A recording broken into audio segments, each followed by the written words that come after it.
What's up, Rad fam? Rad Dad here with what I hope is a useful Instagram tip. If you're like us, you don't get down to the parks nearly as often as you like. We usually try to get down once a year if we're lucky. We want to increase that, of course everybody does, but for most of us once a year is about as often as we can get down there. So we have to think of a way to maximize our photo output if we want to keep a cool Disney Instagram page running. So one thing I did on our last trip is I took a lot of 4K video on my iPhone and on my GoPro Hero 4 Black. And if you have a later model iPhone or a later model GoPro and they shoot 4K video, there's a really easy way you can add some super cool pictures to your Instagram page by pulling frames out of the 4K video and then editing them quickly, even on your iPhone, even on your mobile device. You can edit them very quickly and easily and get some really cool dynamic pictures that just have a little more of a sorry, buffering. That have a little bit more of an in the moment kind of feel, like it's not staged. You can get pictures like this, or this, or this, or this, or this. I might be out of pictures. This, whatever.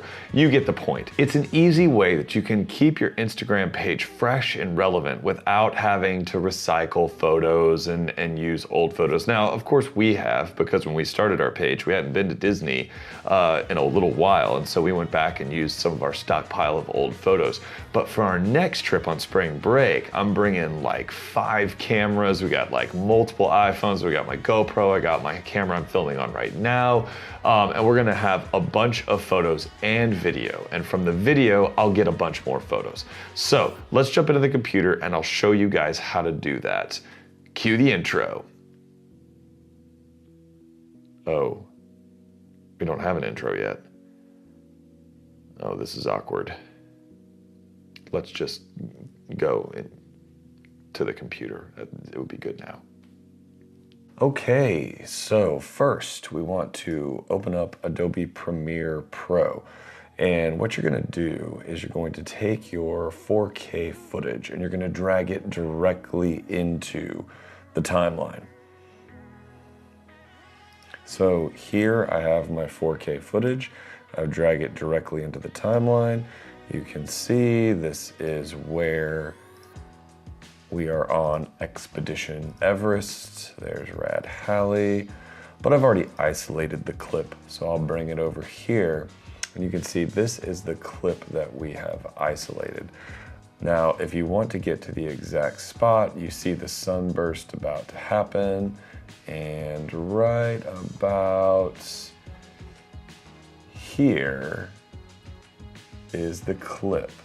And so if I go to the camera right here, I can export this clip to whatever folder I want, and then I can find it later.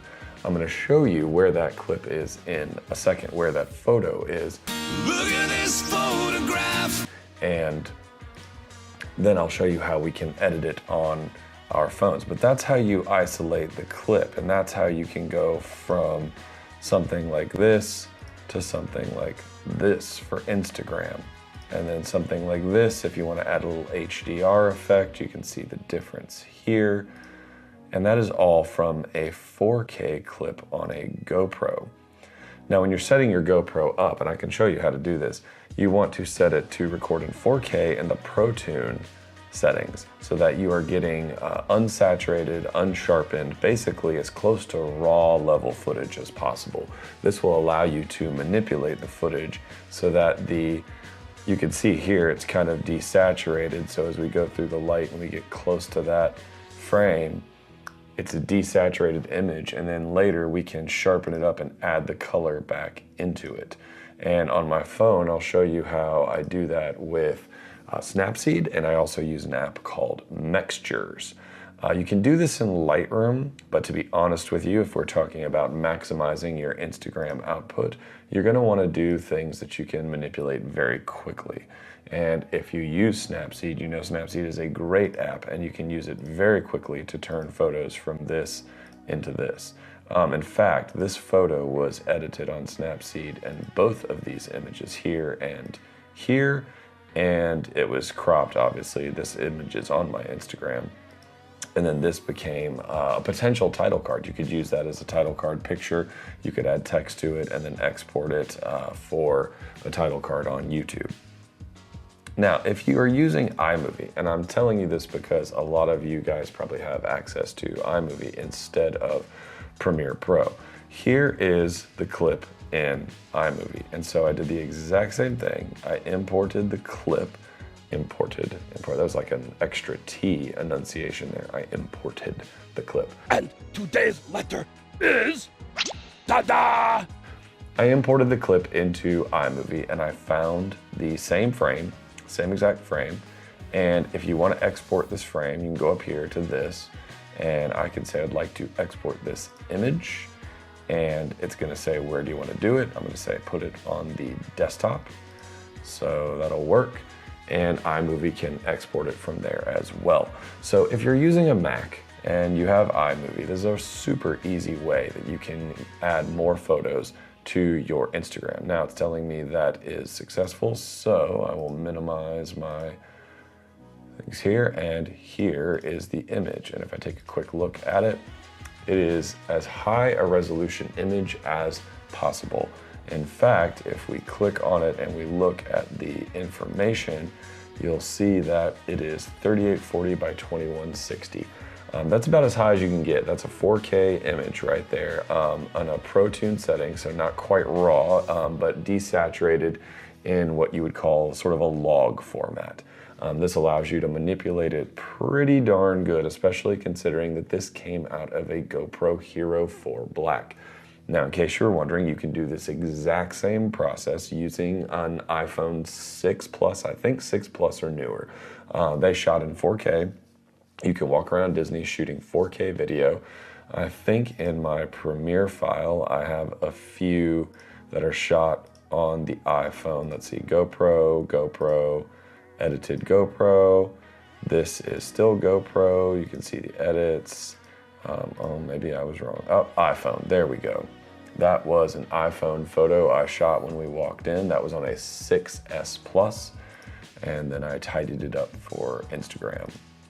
This was also an iPhone photo, Rad Mom and Rad Hallie, and I tidied it up for Instagram here. And so you can use the same technique. Now the downside is your iPhone photo will have full saturation of color, and you can't quite manipulate it as much as you can on a RAW or ProTune file. But you can get various apps that allow you to shoot in close to log. If you're into video, I highly suggest Filmic Pro. I'll probably do a tutorial about that later. But these are iPhone photos. This is one of my favorites. This is one I just happened to be shooting of the Tower of Terror, and it just turned out kind of nice. All these edits were done in Snapseed, by the way. So you can see that Snapseed, when used correctly, can make some pretty images. This one used Snapseed with Mextures, and I will explain why when we go over to the phone screen. Ooh, that was a sunburst. Oh, that's a good shot. A little blurry though. So let's go on over to the phone screen and we'll do some editing, and I'll give you some quick tips on how you can manipulate those sun flares in Mextures. Okay, so here we are in my iPhone, which sounds weird, but bear with me. So let's go over to Snapseed and let's open this photo. Now, this is the photo that we saved in the maximum resolution possible. So let's take a look at how we can tidy this photo up to make it look even better and be sized properly for Instagram. So I'm going to go to crop first, and I'm going to go 5x4. I'm going to rotate it into the Instagram crop level, and we're going to put her in the 2/3 area so that Rad Hallie's head is right in that cross section. And we're going to say okay. Now, sorry, I've got some dust on my screen. Now her head is nicely to the side, and the sun is sort of in that middle leftish area. So we're going to go back into Tools, and we're going to go into HDR. Now, you've probably noticed a lot of people go way overboard in the HDR realm. We're not going to do that here. We're going to go to People, and we're going to dial it back to right about there. Not going to go too heavy with the HDR. All right, so that looks pretty good. We'll say okay. We're gonna go back to tools. Now I do white balance a lot. I'm not gonna worry about it right this second because I'm really just showing you the effects, but I usually white balance the pictures first. But I next go to tune image. Now with tune image, I'm gonna be looking at the ambiance of the picture. I don't wanna mess with it too much here because I don't wanna affect her too much in the foreground. So I'm gonna raise that. I'm gonna bring the highlights up a little bit to give a little more brightness to her in the foreground because we're gonna use a light leak, a sun flare later on. I'm gonna go to brightness, bring that up a little bit more. Then I'm gonna go over to shadows. I'm gonna drop the shadows down to give a little more contrast instead of just using straight up contrast. If you use straight up contrast, things can get a little weird. So I'll add a little bit there. Now I'm going to bring in a pretty hefty amount of saturation. So I'm going to crank that saturation up. And the reason is our original image was extremely flat. So we need to add in quite a bit of saturation here, especially if we're going to be going back and adding those light leaks. Now knowing that, we're going to come down here and we're going to take the warmth up a bit. We're going to turn the warmth up in this picture just a little bit because we want to have that warm light because we're actually going to add more of it. We're going to fake it essentially. All right, so that looks pretty good. I think all those values are nice. Now, moving on, we're going to go to details. We're going to bring up the sharpness a little bit. Well, first we're going to increase the overall sharpness. That's the structure. Then we're going to sharpen it up pretty good here. Now, Google does a good job with their sharpening tools, actually. They're pretty darn accurate, and you don't get a lot of artifacting, especially on a screen as small as a phone. So we're going to crank up that sharpness to make it look nice and crispy. There we go. Now I'm going to go over to the curves tool. Now if I want to give it a little bit more of that flat look, I already have the fade selected, but I don't want it to be this dark. That's a bit much. So I'm going to drag that line. I'm going to come down to the shadows and I'm going to move it up gently to there. Now I've got a little bit of a fade going on, but I don't mind if my light gets increased in the midtones and the highlights because I'm going to add that light leak in a second. So now the image is starting to look pretty good. I'm not going to go and add any of the vignetting or anything like that because I don't want it to be dark. In fact, if I went to vignetting, I'll show you can do this instead. So instead of going darker and subtracting light, you can actually crank it up and add a little bit of whiteness around the edges. You can see there. I'll add just a touch there to make it seem like the solar flare we're adding was having a powerful effect. Okay, so now I've got the image in a good place. I think I'm going to add just a touch more warmth to it. So I'm going to go to the white balance. And I'm going to add a bit more temperature to it and then just take the tint up just a little bit into that red zone. Because with the tint, you're adding either magenta or you're adding more of a green. I'm going to add just a touch of the magenta so that the sun really looks like it's early in the morning and it's bursting through, because it was actually. All right, that looks pretty good. Let's export this picture, save it. All right, we modified the original. Now we're going to go out of there. And we're going to go to Mextures. So Mextures is a great app for adding some subtle effects. We're going to go to Library. We're going to select Rad Hallie's picture here. We're going to say use this picture. Do not crop it again because I don't want that cropped. And now here's where you can add some fun stuff. This is Light Leaks 2, and Light Leaks 3. I'm going to go to 2. And let's see if we can find, oh, thank you. Let's see if we can find a light leak that looks good. This one looks kind of nice. The sun's kind of in the middle, though, of that side. So we're going to rotate this around there at the bottom side. Now it's starting to look good. We crank that up, and you can see how you add that light in, and it looks like the sun is flaring across the lens of the GoPro. Now, most people are going to be like, not knowing that's a GoPro, they're going to be like, well, you had your DSLR out on Expedition Everest. You are a moron. But we're not going to tell them that this is actually a frame grab from a GoPro. So we're going to save that image. It's going to say, do you want to start over? I'm like, I don't really care. We'll get out of this, go Mextures. And there is our finished product. So that is Rad Hallie edited. And this is where we began with our image from Snapseed. So we edited that image and then got to this with mixtures, that little bit of extra light to add that glow.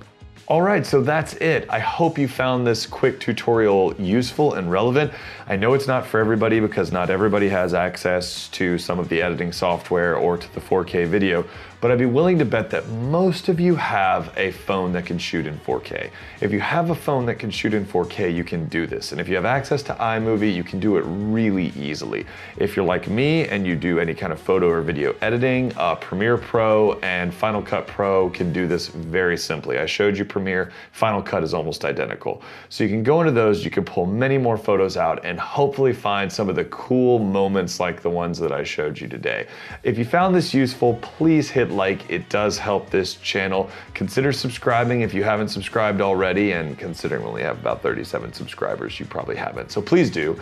And if you wouldn't mind tapping the bell for notifications, I promise we won't pop up very often, maybe once a week. I'm not gonna spam you with videos. We don't daily vlog or anything like that. No disrespect to anybody who does daily vlog, but we don't have the time for that. So please tap the bell, you'll get notified every time we upload a video. And if you aren't already, follow us over on Rad Disney Dad on Instagram. I'll catch you next time. Y'all take care. And end it in a profound way. What's a good way I could end this? Oh, I know, I'll do that YouTuber thing that they all do with their hands where they cover the camera lens. All right, we'll catch you next time. Oh, this is awkward. I'm too far away from the camera. Okay, fade to black, fade to black, fade to black, fade to black, fade to black, fade to black.